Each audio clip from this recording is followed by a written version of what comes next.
Welcome back to देसी to विदेशी। तो वेदर देख के आपको पता चल ही रहा होगा, अभी भी टेम्परेचर 8 डिग्री है। अप्रैल के महीने में ऑलमोस्ट समर स्टार्ट होने वाला है, लेकिन ये टॉपिक नहीं है, टॉपिक कुछ और है आज का। तो आज हम लोग बात करने वाले हैं यहाँ के कुछ वर्क कल्चर के बारे में, जो कि मेरे लिए बहुत ही ज़्यादा शॉकिंग था जब मैं यहाँ पे फर्स्ट टाइम आई थी। तो ये जो एक्सपीरियंस मैं अभी आप लोगों के साथ शेयर करूँगी, ये कम्प्लीटली मेरा पर्सनल एक्सपीरियंस है। यहाँ पे आने के बाद जो मैंने डिफरेंसेस देखा यहाँ के वर्क कल्चर में और इंडिया के वर्क कल्चर में, वो मैं आप लोगों के साथ शेयर करने वाली हूँ। एंड हो सकता है आप लोगों का वर्क एक्सपीरियंस मेरे से थोड़ा सा अलग भी हो, पर ये पर्सन टू पर्सन वैरी करता है। लेकिन मैं फिर भी आपको रिक्वेस्ट करूँगी कि आप वीडियो को पूरा देखिएगा और ज़रूर मुझे कमेंट में बताइएगा कि आप मेरे बात से कितना अग्री करते हैं, कितना डिसएग्री करते हैं। और आप मुझे मेरे इंस्टाग्राम में भी कनेक्ट कर सकते हैं, जिसका आईडी है देसी टू विदेशी। वहाँ पे मैं बहुत सारे फ़ोटोज़, वीडियोज़ या कुछ भी अपडेट्स वो डालती ही रहती हूँ, तो आप मुझे वहाँ पे भी जाके फॉलो कर सकते हैं। और अगर आप लोगों को कुछ भी पूछना है मेरे वीडियोज़ के रिलेटेड, तो आप मुझे मेल कर सकते हैं या आप मुझे कमेंट बॉक्स में भी पूछ सकते हैं। तो चलिए आज का टॉपिक शुरू करते हैं।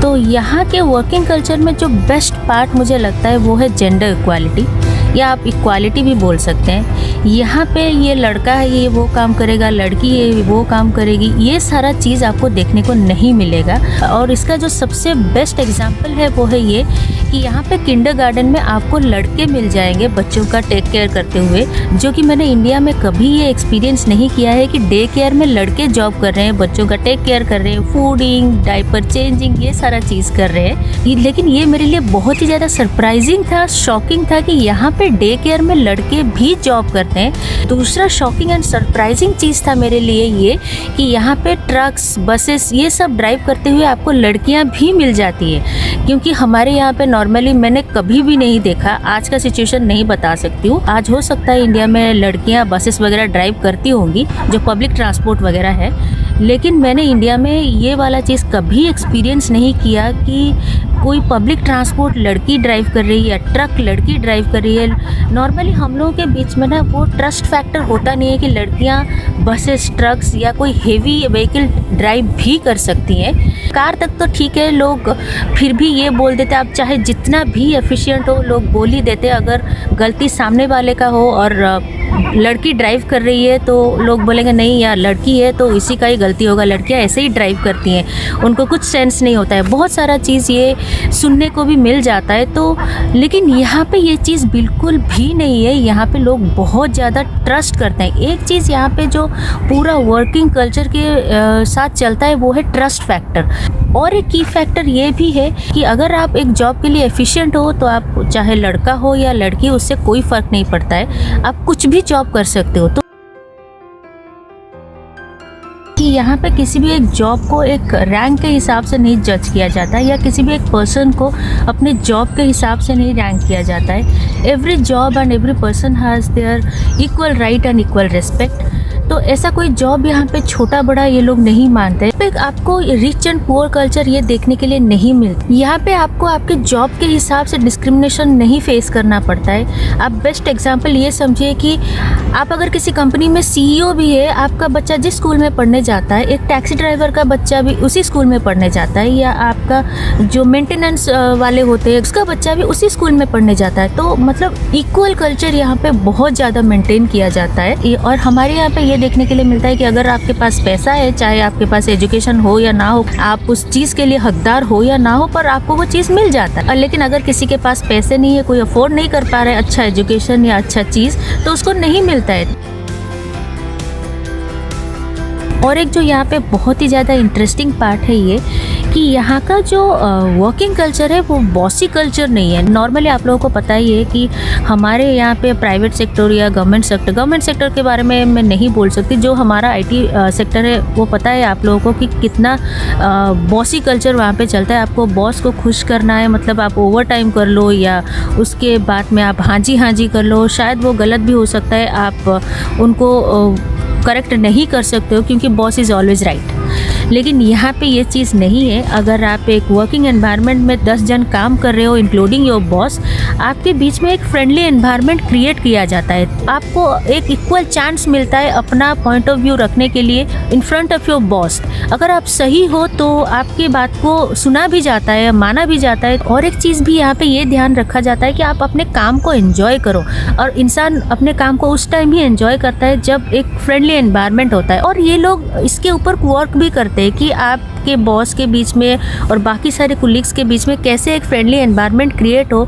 मतलब आप एक साथ फीका टाइम एंजॉय कर लो। यहाँ पे नॉर्मली जो कॉफ़ी ब्रेक होता है लोग उसको फीका टाइम बोलते हैं या फीका कल्चर बोलते हैं। ये जस्ट एक रिलैक्सेशन का वे है यहाँ पे कि आप थोड़ा सा काम के बीच में ब्रेक ले लो, अपना कॉफ़ी एंजॉय कर लो।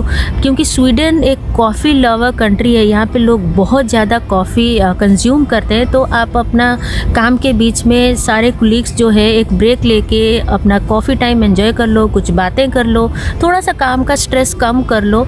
इन चीज़ों के ऊपर बहुत ज़्यादा ध्यान दिया जाता है। या आप पार्टी वार्टी चले जाओ या एक ड्रिंक साथ में कर लो वीकेंड में इंक्लूडिंग योर बॉस। और ये सारा चीज़ जब होता है ना बॉस एंड कुलीग्स के बीच में, तो इंसान काम को एंजॉय करना स्टार्ट करता है, ना कि काम को बोझ के हिसाब से लेता है, जो कि हमारे इंडिया में बहुत ज़्यादा नॉर्मल है।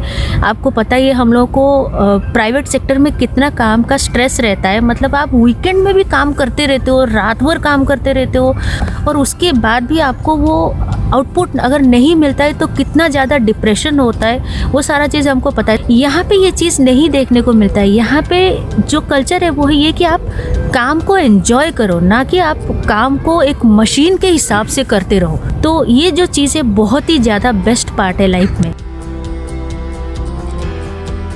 और एक जो बेस्ट पार्ट मैंने यहाँ पे वर्किंग कल्चर में देखा कि यहाँ पे जो वर्किंग टाइम है वो फ्लेक्सिबल वर्किंग टाइम है।